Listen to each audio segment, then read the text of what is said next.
All right, nice fresh cuts, nice fresh coffee. Let's do this thing. I am an absolute sucker for a good, fast, mid-range zoom lens. Call me basic if you want, but I love a lens that I can leave on my camera 95% of the time. So when Sigma announced that they were releasing a 28-70 f2.8 contemporary lens for Sony E-mount, I was like, really? Don't you already have that spot filled with a 24-70 f2.8? But as it turns out, there is a good reason for having this new lens, so secure the cup and let's get into it. What is up, people? Dunna here, and today we're going to be comparing 3 mid-range zoom lenses for Sony full-frame cameras. We've got the brand new Sigma 28-70 f2.8 contemporary lens, the big ol' Sigma 24-70 f2.8 art lens, and we've got the budget favorite, the Tamron 28-75 f2.8. Links for all these lenses are in the description if you want to pick one up or if you want more information than I can give here, but we're going to talk about specs, price, image quality, focusing, sharpness, and more. So let's get into this, or it will very quickly become a 20-minute video. First things first, there's price. The Sigma 24-70 is the most expensive at $1,100 US.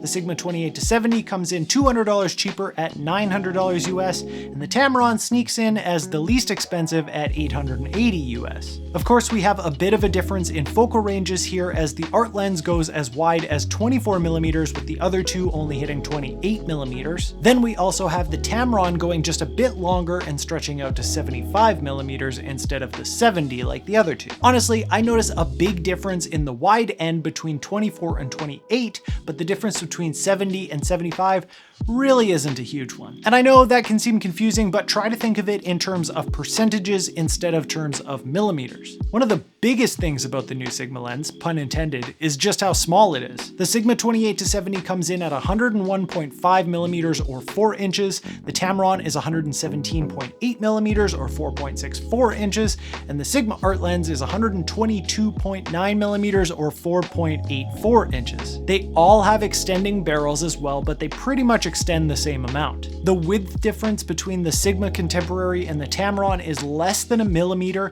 whereas the Sigma art lens is about 16mm wider. That means we've got filter thread sizes of 67, 67, and 82mm respectively. And as far as weight goes, again, the new Sigma comes in at the least burden in your camera bag at 470 grams or 1.04 pounds. The Tamron coming in next at 550 grams or 1.21 pounds, and the art lens, without surprise, is a huge difference, coming in at 835 grams or 1.84 pounds. That is a big lens. Honestly, I have to say how impressed I am at the compact size of the Sigma 28-70. I generally don't worry too much about the size of my lenses and even kind of prefer a bigger lens a lot of the time, but it's awesome what they were able to do with this thing in such a small package. Let's talk about the build quality and features. All three of these lenses are weather sealed to some extent and have a gasket on the mount. The Sigma art lens definitely has the most premium feel to it, with more solid materials, a focus mode switch, custom button, as well as a lock to keep the heavy zoom from extending on its own. The focus and zoom ring both feel amazing and definitely the most enjoyable to use of the bunch in my opinion. The Sigma 28-70 still has the focus mode toggle, but it's not as rugged feeling as the art lens. It doesn't feel cheap by any means, but it's not quite the same as the big one. The zoom ring feels very similar to the art lens, but the focus ring feels a bit cheaper and like there's some plastic on plastic rubbing instead of that nice smooth resistance we get with the more expensive lens. The Tamron feels the cheapest to me. Again, not saying that it's bad, but it just doesn't have the same premium materials kind of vibe that I get from the others. We don't have any buttons or switches on this one. The focus ring lacks that nice smooth resistance as well, and sometimes has that plastic on plastic feel. The zoom ring also has a bit of a plastic rubbing resistance to it. Also, the position of the zoom and focus rings are reversed from normal on the Tamron, and the zoom direction is opposite from the Tamron to the others as well. This never really bugs me, but some people seem to have a pet peeve about it, so I figure I might as well bring it up. Manual focusing on these lenses is slightly different between them. The Sigma lenses are both what I call nearly linear, so it makes doing repeated focus pulls a lot easier, which is nice for video work. The Tamron, on the other hand, has accelerated manual focusing, so the faster you move the focus ring, the further it will focus. This has pros and cons. If you want to change your focus drastically, you can move it quickly and it will go far for you. And then if you move it slowly after that, you can get the super fine adjustments to your focus. But if you want to do repeated focus pulls, that's gonna be tough. That really comes down to personal preference in my opinion. Okay, so that gets all the outside stuff out of the way, but what about the image quality and what's going on inside the lens? Which of course brings us to everyone's favorite part, sharpness tests. Quick disclaimer, all of these lenses have good sharpness, good enough for most situations where you might be pulling out a mid-range zoom like this. What we're about to do is pixel peeping, and most definitely splitting hairs in a lot of cases. Sounds like fun. Let's do it. I took shots on all three lenses at their widest focal length, 35mm, 50mm, and their longest focal length. Then at each of those focal lengths, I took shots at f2.8, f4, f5.6, f8, f11, f16, and f22. And I also repeated all of those tests with and without the in-camera lens corrections turned on, but we'll get back to that later. So in total, I took 168 sharpness test shots, so let me summarize what I found. All of these lenses were the sharpest at their widest focal length and got progressively less sharp as you increase the focal length.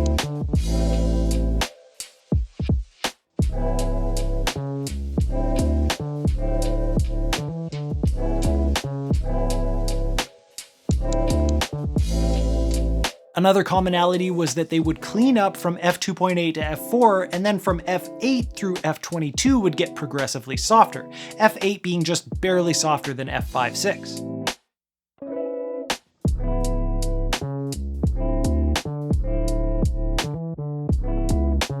At their widest focal length in the center, the two Sigmas were very close and the Tamron was just a little bit behind. And on the edges, the Sigmas held up pretty well with the Tamron still falling a bit behind. When the Tamron did have a lack of sharpness, you also notice a little bit more color fringing too. At 35mm, the only difference was that the Sigma Contemporary seemed to handle corner sharpness just a bit better than the other two to me. At 50mm, we actually see the Sigma Art lens softening up a bit at f5.6. The Sigma Contemporary had the best corner sharpness at this focal length, and the Tamron was pretty soft in the corners. And at their longest focal length, wide open, the Sigma Art is still the best, the Tamron takes the second spot, and the Sigma Contemporary falls a little bit behind. When you stop down to f4, the Tamron and the Contemporary even out. Interestingly enough, after f5.6 at this focal length, the Tamron holds its sharpness the best in the center, but the edge sharpness always goes Art, Contemporary, Tamron from best to worst. Like I said, as we get longer in the focal lengths, all these lenses got softer.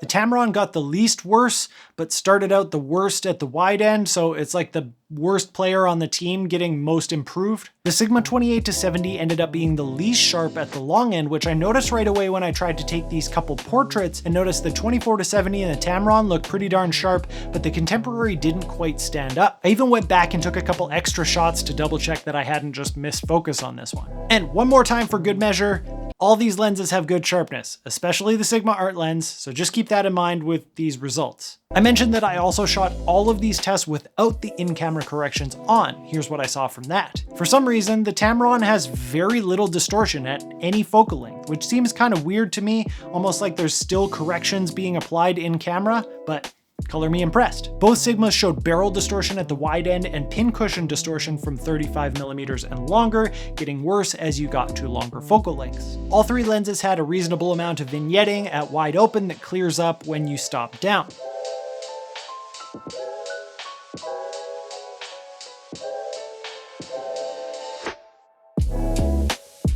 And just to be clear, the distortion and the vignetting is fixed with the in-camera corrections turned on. So before you even get your photos off the card, they're already fixed. All right, what about the color? Honestly, they're really, really close. The Contemporary maybe looks a tiny bit cooler than the other two, but it's really hard to see a difference. So how about bokeh? To my eye, the Sigma 28-70 looks like it has the most pleasing bokeh in this reasonably flat portrait setting. Both the Sigma Art and the Tamron have some artifacts going on, and the Tamron probably looks the least smooth to me. And when we take a look at some bokeh light balls, we see that they all have a bit of chromatic aberration going on. The Sigmas both have blue color fringing, whereas the Tamron was on the other side of the spectrum, but a little bit closer to neutral. The Sigma Art lens and the Tamron were pretty minimal, and the Contemporary was definitely the most noticeable, with a tiny amount of cat's eye effect going on with its circles as well. As far as lens flaring goes, they all control it pretty reasonably, but I'd say I noticed the most problems with the Sigma Art lens. All three of these lenses have ridiculously close minimum focusing distance to the point where I kept casting shadows on my little bear with the lens. The Sigma Art is 180 millimeters or 7.09 inches. The other two are both 190 millimeters or 7.5 inches. Though in real life, I found that the Tamron may have even got a little closer than that. All right, autofocus. Well, honestly, they all did great. I did some photography autofocus tests where I just wanted it to snap as fast as possible, and the accuracy was awesome and the speed was fantastic too.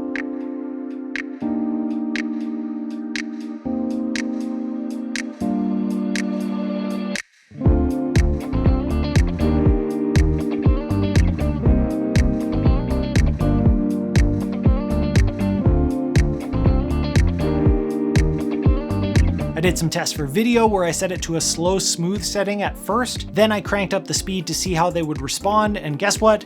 Still smooth and great, just faster.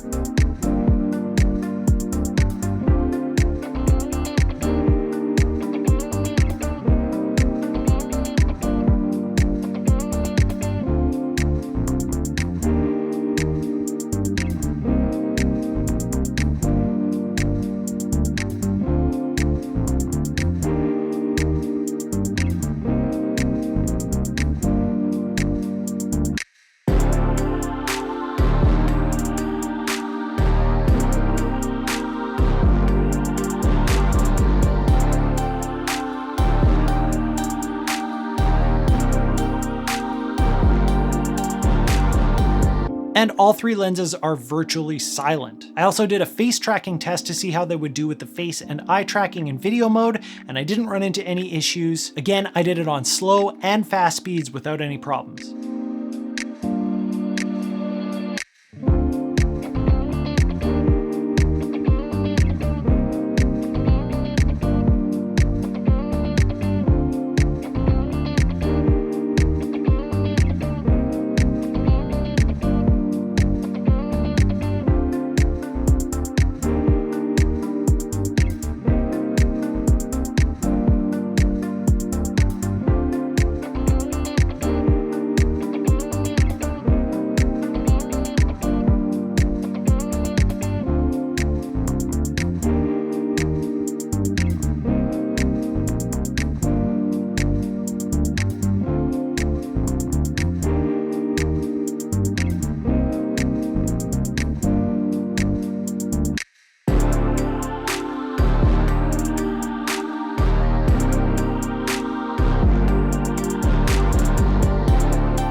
Focus breathing was also super minimal on all three lenses and didn't bug me in the least. So the question is, who wins? Which one should you buy if you're in the market for a fast mid-range zoom? But before I give you the recap and my personal verdict, pause this video, head down to the comments and let me know what you think of all these lenses. And if you're finding this helpful or valuable, hit that like button and subscribe.